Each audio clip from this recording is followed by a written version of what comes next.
Irmãos, bom dia, boa tarde, boa noite, a paz do Senhor Jesus Cristo a todos os irmãos, desde já, Deus abençoe a sua vida.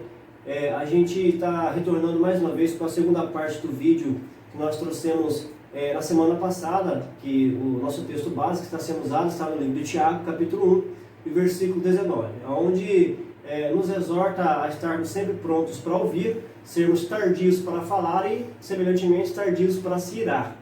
Isso é o que nós vamos trazer para você aqui agora, na sua segunda parte, dando continuidade no trabalho que já foi feito semana passada. Desde já, mais uma vez, obrigado aos irmãos que têm assistido, obrigado pela compreensão. Nós estamos iniciando esse canal agora, então estamos fazendo algumas correções. Aos poucos nós estamos ajustando algumas coisas que precisam ser ajustadas e mudadas e também melhoradas. Deus abençoe a sua vida. Eu vou simplesmente ler aqui o texto base, onde nós deixamos a nossa lição finalizada na semana passada, Tiago 1, 19, que vai nos falar: sabei isto, amados irmãos, mas todo homem esteja pronto para ouvir, seja tardio para falar e tardio para irar-se. Esse é o texto básico que nós estamos utilizando para essa lição e para essa meditação. Amém? Fica com a gente, esse ensino vai ser bênção para a sua vida. Eu gostaria até de passar para o irmão Mateus para que ele já logo dê início aí na continuidade com a sua participação. Amém? Desde já, Deus abençoe a sua vida. Obrigado por estar conosco. Pai Senhor Jesus, estamos aqui reunidos nesta tarde para levar até você um pouco da palavra de Deus. Como o nosso irmão Roger estava falando, estamos dando a continuidade neste trabalho. E eu quero que você preste muito bem atenção, porque se esta palavra ela entrar no teu coração e ela germinar, verdadeiramente vai mudar grandes coisas na tua vida. Nós estamos abordando agora o segundo ponto, que é tardio para falar. Nós queremos falar um pouco sobre a língua. Verdadeiramente a língua, um pequeno membro que tem a capacidade de destruir grandes coisas. Um exemplo desse, vamos supor que você vai até um banco e você faz uma transferência sem você saber, de 11 bilhões de dólares do seu país para um outro país, trazendo uma consequência trágica, ou seja, falindo um país. É exatamente o que nós estamos querendo te relatar e te falar aqui neste momento, que a língua verdadeiramente ela destrói lares, famílias, ministério, e nós precisamos aprender um pouco mais como andar e crescer na palavra do Senhor corretamente.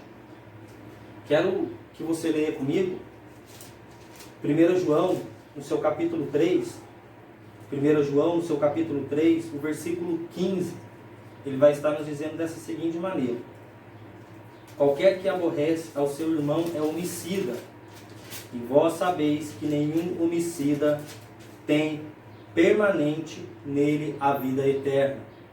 Se você ver e você estudar, você vai ver que a palavra homicida está falando aquele que tira uma vida.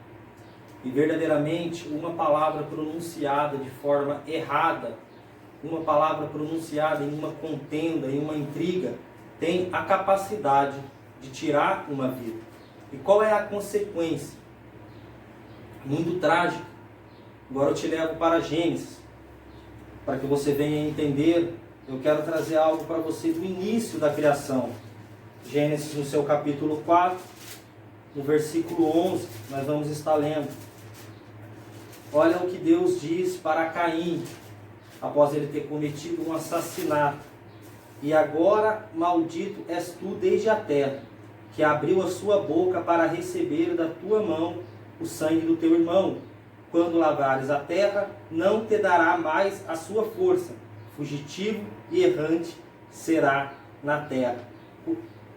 Observe esse ponto. Quando lavrares a terra, não te dará mais a sua força.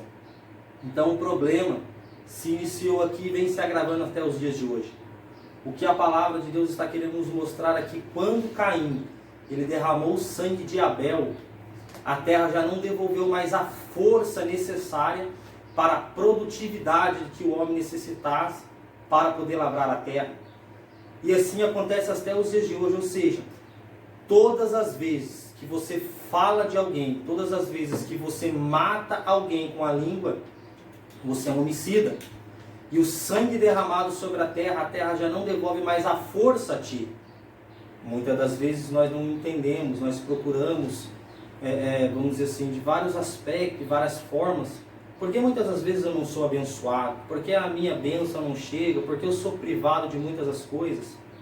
Será que eu tenho feito verdadeiramente um relato sobre a minha vida, daquilo que eu tenho falado? Como nós estamos tratando do livro de Tiago, dessa epístola, você vai ver de forma bem clara que a Bíblia vai nos revelar que de um mesmo manancial, uma mesma fonte, não pode sair dois tipos de águas. Águas amargosas e água doces, ou é um ou é outro.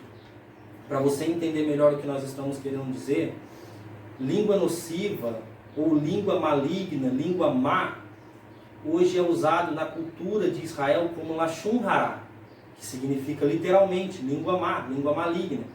E por que hoje em dia é muito estudado esse termo em Israel? Porque isso é muito abordado.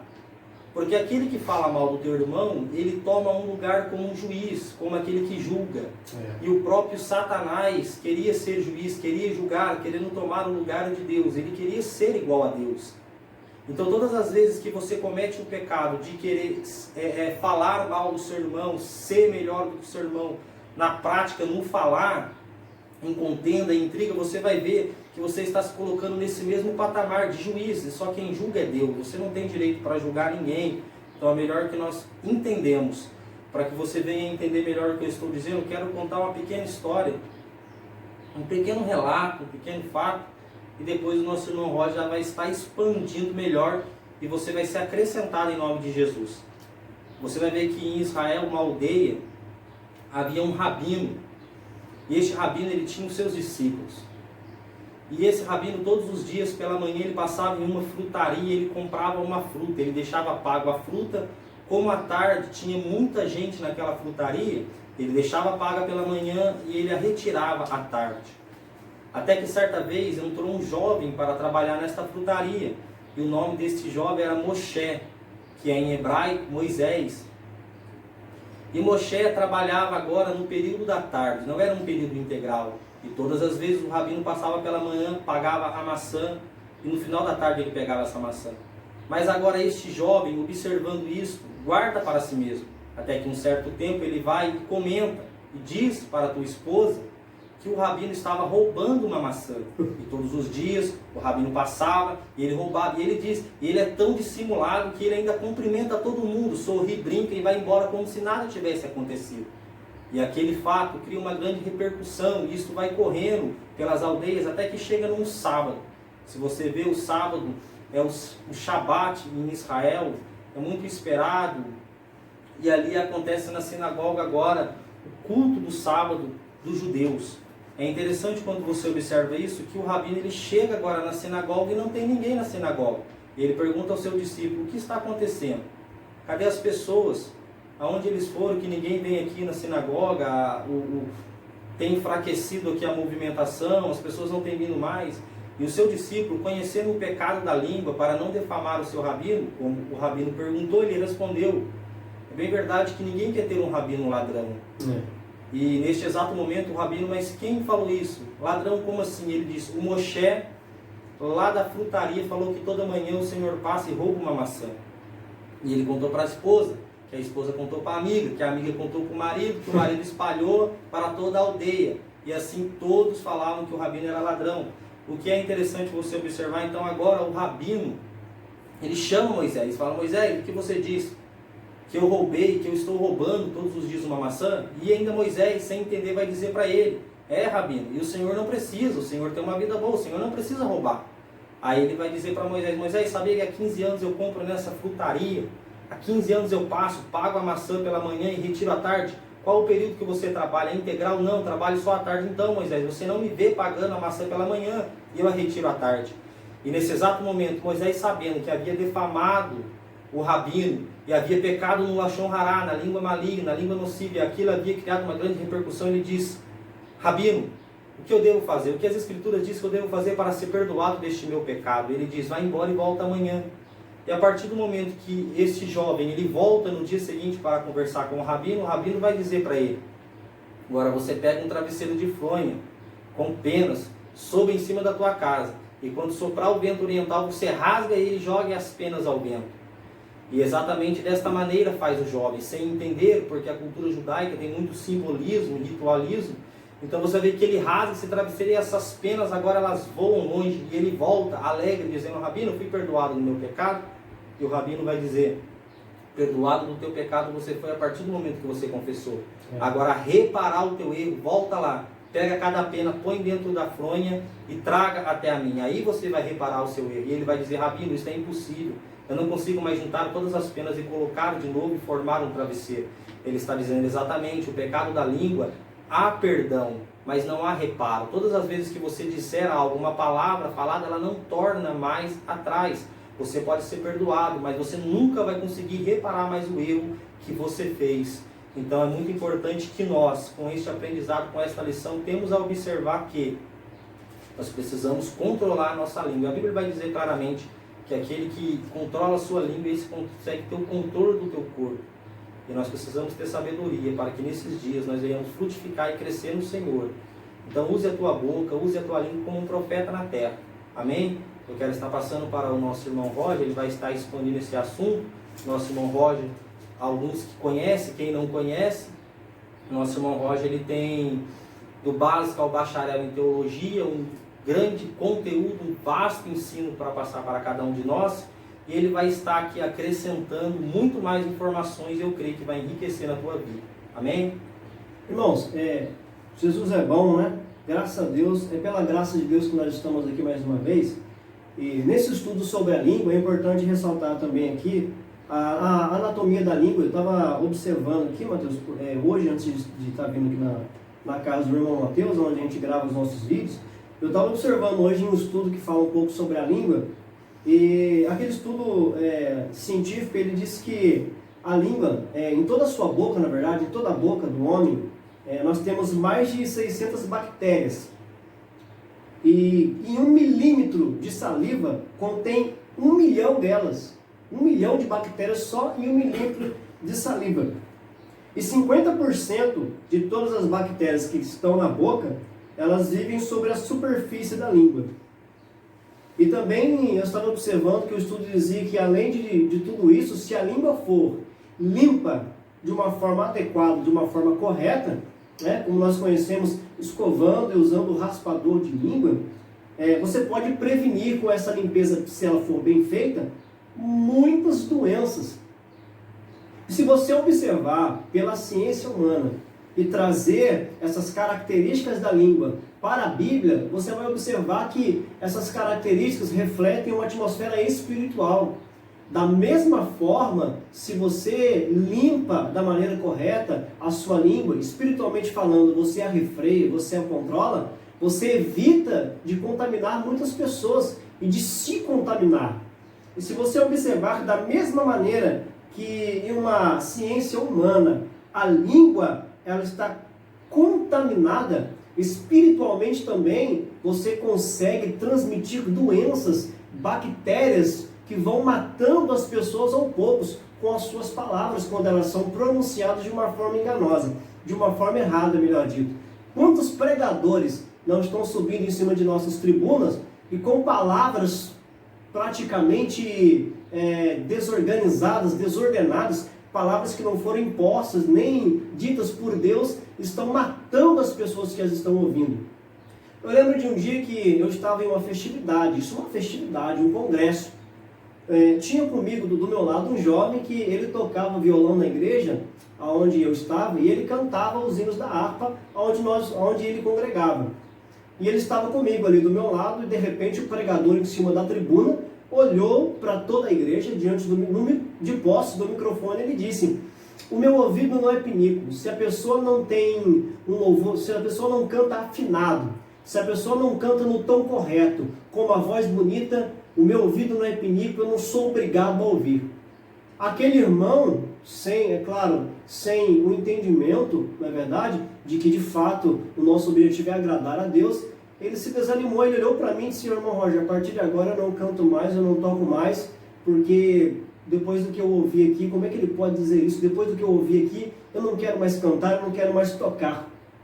Tudo bem que se essa pessoa estivesse bem alicerçada na palavra de Deus, ele não daria ouvido para isso. Eu olhei para ele e disse: escuta, qual é o nome do dono da igreja onde você congrega? Ele olhou e falou assim: Jesus. Eu falei assim, quando você louva, quando você toca, quem é que você quer que ouça o seu louvor antes de qualquer homem que esteja presente no ambiente? Ele falou Jesus. Eu falei, então para quem você faz? Para quem você faz a obra? Ele, Jesus. Eu falei, então está pronto, meu amigo. Se você faz para Deus e isso agrada a Deus, é o que importa. Não dê ouvido para o que o homem diz. Mas venhamos e convenhamos, irmãos, que não era necessário que aquilo fosse dito. Ele não tinha por que dizer, não tinha por que falar. Então, às vezes, mesmo sem querer ou por impulso, se nós não temos o hábito de controlar a nossa língua, nós acabamos falando alguma coisa que vai machucar alguém. Às vezes alguma coisa que para você não tem nada a ver, é normal, para outra pessoa não é. Para outra pessoa não é. Então nós temos que tomar muito cuidado com isso, tá? Uma coisa que nós temos que observar aqui sobre esse ato de falar o que não se deve.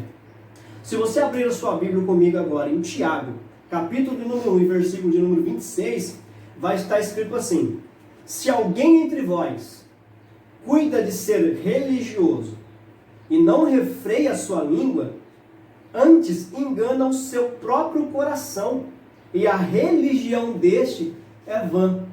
Então, do que adianta, amigo?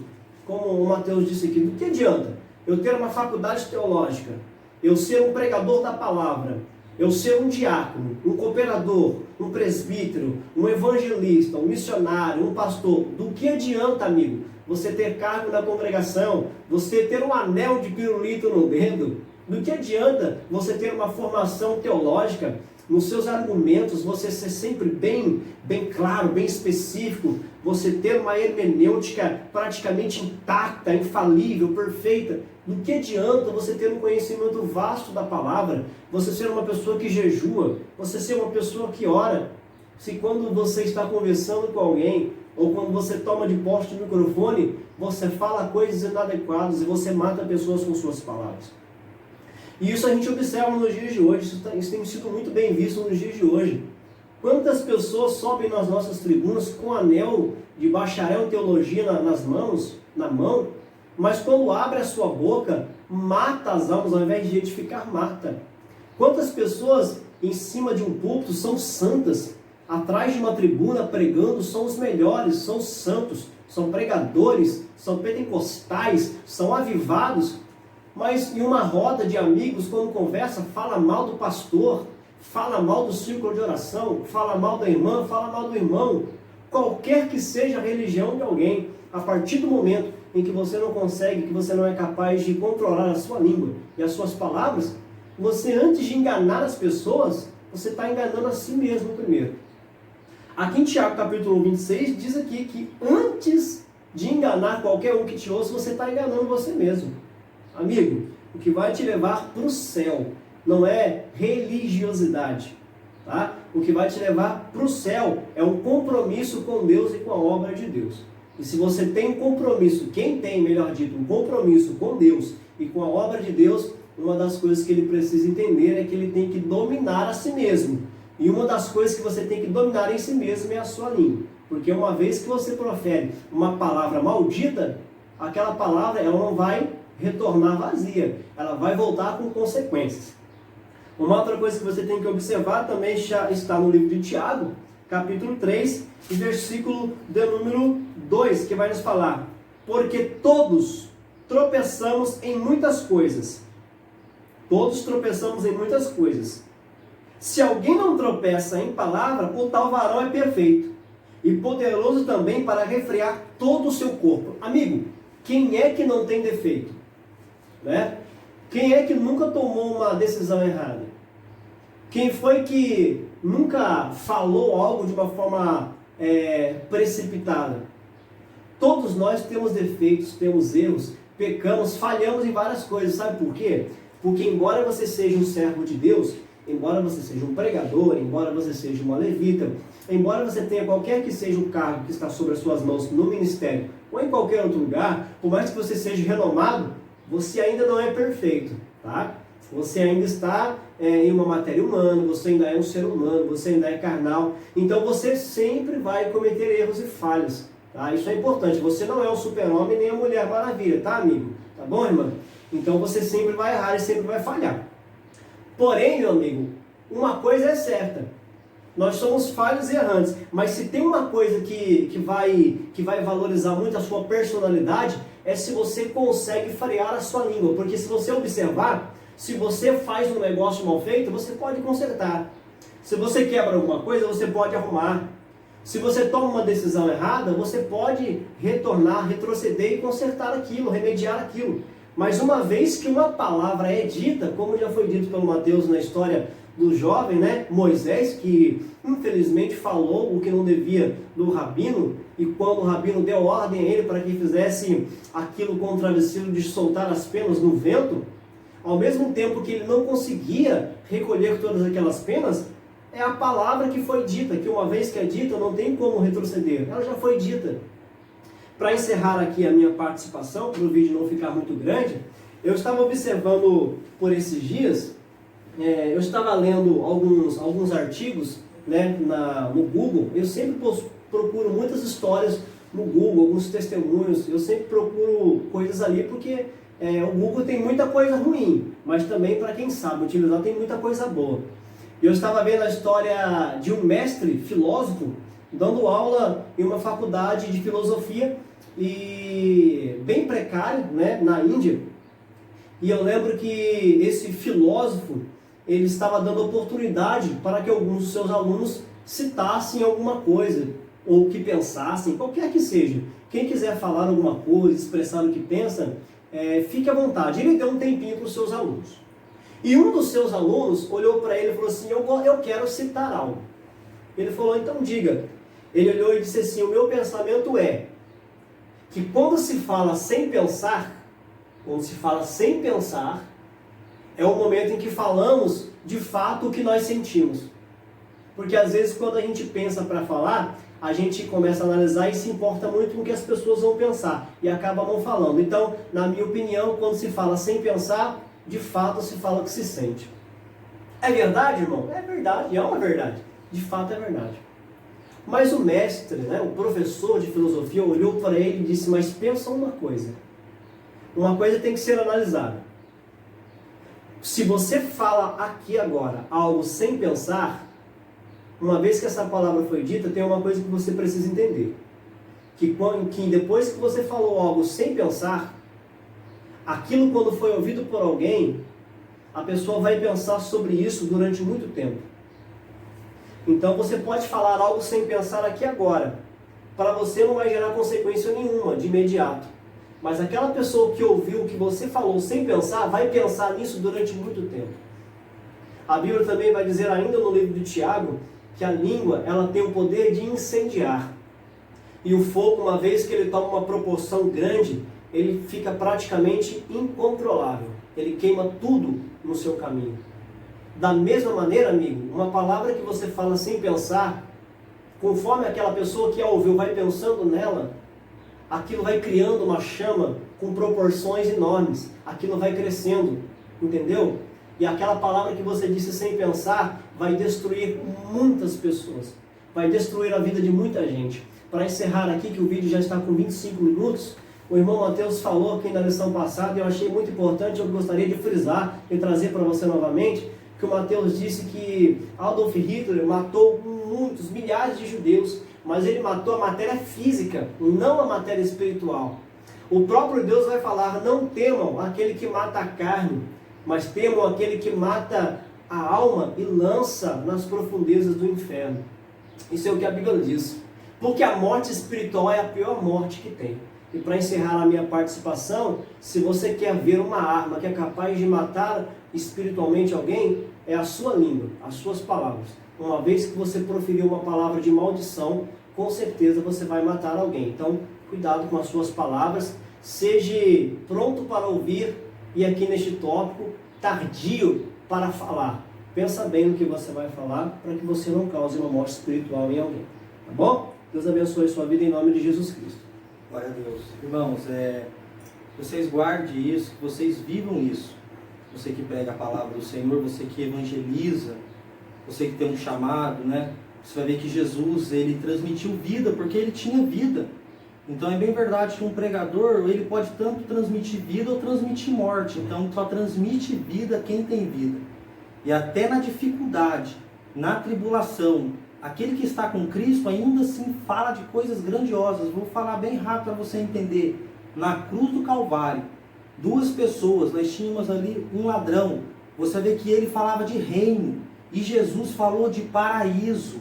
Só quem está com Cristo, na hora do aperto, na hora da dificuldade, ainda assim tem a capacidade de falar coisas grandiosas. Que Deus abençoe a tua vida em nome de Jesus Cristo. E nós estaremos aqui em breve, trazendo mais conteúdo, um pouco agora sobre cristologia, para acrescentar na tua vida em nome de Jesus. Que Deus te abençoe. Amém. Amém? E mais uma coisa, Mateus, antes de encerrarmos aqui, as sugestões de vocês, amigos, é importante para nós, tá bom? Deus abençoe, façam suas sugestões e no decorrer do tempo, conforme nós tivermos tempo, né, Mateus? O Mateus trabalha em uma empresa que o horário está sempre mudando, né? E eu também. Então, faça suas sugestões, nós vamos orar a Deus e, como sempre, Ele vai nos dar sabedoria e a gente vai trazer para os irmãos aqui um conteúdo bibliocêntrico, tá? Para a sua vida. Deus abençoe a sua vida em nome de Jesus. Amém.